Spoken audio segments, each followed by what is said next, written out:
Hello అండి, అందరూ ఎలా ఉన్నారు? నేను చాలా బాగున్నాను. ఇంతకు ముందు వీడియోలో సిల్క్ థ్రెడ్ బ్యాంగిల్స్కి థ్రెడ్ ఏ విధంగా చుట్టుకోవాలి, డ్రాపింగ్ చేసుకోవాలి అనేది నేను చూపించాను కదండి. ఈరోజు వీడియోలో ఆ బ్యాంగిల్స్ని ఏ విధంగా డిజైన్ చేశాను అనేది చూపించేస్తానండి. చూసేయండి, చాలా ఈజీగా మనం ఇంట్లోనే చేసేసుకోవచ్చు, వందలకు వందలు పెట్టకోకుండా. చూశారు కదా, ఈ విధంగా ముందుగా థ్రెడ్ చుట్టుకుని పెట్టుకున్నానండి. ఒకవేళ ఆ వీడియో ఎవరైనా చూసి ఉండకపోతే ఫస్ట్ ఆ వీడియో చూసేయండి, ఆ తర్వాత ఇది చూడండి. లేకపోతే థ్రెడ్ ఏ విధంగా చుట్టుకున్నాం అనేది అర్థం కాదు మీకు, అందుకని చెప్తున్నాను. ఫస్ట్ టైం కనుక ఎవరైనా మన వీడియో చూస్తున్నట్లయితే ఫస్ట్ సబ్స్క్రైబ్ చేసుకోండి, తర్వాత లైక్ చేయండి, షేర్ చేయండి, కామెంట్ చేయండి. మీ లైక్, మీ షేర్, కామెంట్స్ నాకు ఎంతో మోటివేటింగ్గా అనిపిస్తాయండి. కావాల్సిన మెటీరియల్స్ అండ్ అవి వచ్చేసి క్లిప్ స్టోన్స్ ఉంటాయి కదండి, అవి తీసుకున్నాను. ముందుగా ఇది పేపర్ మీద ఒకటి డ్రా చేసి పెట్టుకుంటే మనకి ఎప్పుడు యూజ్ అవుతుందండి. ఎందుకంటే మనం బ్యాంగిల్కి వచ్చేసి 8 అంటే మనం 8 వేసుకోవచ్చు, 6, 4 అట్లా మనకి ఏంటంటే నేను చెప్పేది అర్థమవుతుందో లేదో, గ్యాప్ వచ్చేసి మనకి నీట్గా ఉండాలి కదండి. ఒక గ్యాప్కి కరెక్ట్ డిస్టెన్స్ ఉంటేనే కదండి మనకి ఫ్లవర్ కానీ ఏది పెట్టినా కానీ మనకి షేప్ అది నీట్గా వచ్చి బ్యాంగిల్ కరెక్ట్గా ఉండేది. అందుకోసం పేపర్ మీద ఆ విధంగా డిజైన్ ముందే గీసి పెట్టుకుంటే, డ్రా చేసి పెట్టుకుంటే ఈజీ అవుతుందండి. నేను మొత్తం కూడా డిస్టెన్స్ 8 డ్రాప్స్ వస్తాయి అన్నమాట. ఆ 8 డ్రాప్స్కి కూడా స్మాల్ సైజు క్లిప్ స్టోన్స్ అండి, అవి అంటించేసుకున్నాను. ఇవి 10 గ్రామ్స్ వచ్చేసి 15 రూపీస్, 20 రూపీస్ అలా ఉంటాయండి. అంతకన్నా ఎక్కువ కాస్ట్ అయితే ఏమీ ఉండవు. మనం ఒక 10 గ్రామ్స్ తెచ్చుకుంటే ఇవి ఎక్కువ, అంటే నేను వీటికి ఎన్నో పట్టలేదు కదండి, అందుకని కొన్ని ఎక్కువ బ్యాంగిల్స్కే వస్తాయి. ఇప్పుడు నేను పెద్ద బ్యాంగిల్స్కి డిజైన్ చేస్తున్నానండి.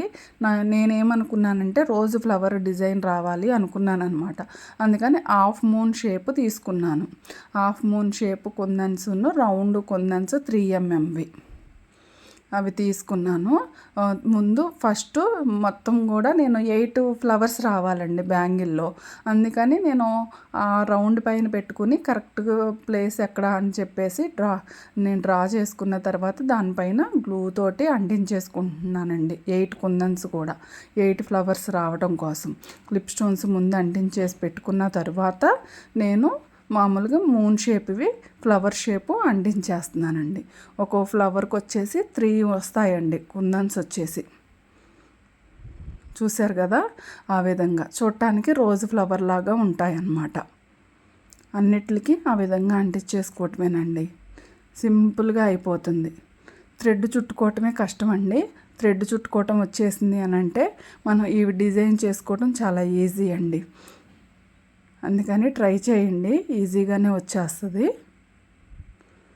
చూస్తున్నారు కదా, గమ్ము ఆ విధంగా అప్లై చేసుకుంటే ఇప్పుడు 4 to 5 అవర్స్ పడుతుందండి గ్లూ అనేది ఆరిపోవటానికి. ఆరిపోయిన తర్వాత మనకి ఎక్కువగా ఏం కనిపించదండి, నీట్గా ఫినిషింగ్ అది చాలా బాగుంటుంది. కావాలంటే ఎవరైనా స్మాల్ బిజినెస్ లాగా కూడా చేసుకోవచ్చండి. వీటిని ఇంట్లో తయారు చేసుకుని ఇన్స్టాగ్రామ్ పేజెస్ అలాంటివి ఓపెన్ చేసుకుని వాటిలో ఇవి ఫొటోస్ పెట్టుకుని ఆ విధంగా కూడా స్మాల్ బిజినెస్ లాగా కూడా చేసుకోవచ్చండి. ఇంట్రెస్ట్ ఉంటే, ఇంట్లో ఖాళీగానే ఉంటున్నాం ఏం చేస్తాము అని అనుకునే వాళ్ళైతే ఈ విధంగా చేసుకోవచ్చండి. చూశారు కదా, ఫ్లవర్ షేప్ మాత్రం నీట్గా ఫినిషింగ్ అది చాలా బాగుంటుంది అనమాట. అలా నేను 4 బ్యాంగిల్స్కి కూడా అంటించేస్తానండి. అంటించేసిన తర్వాత ఈ విధంగా ఉన్నాయండి.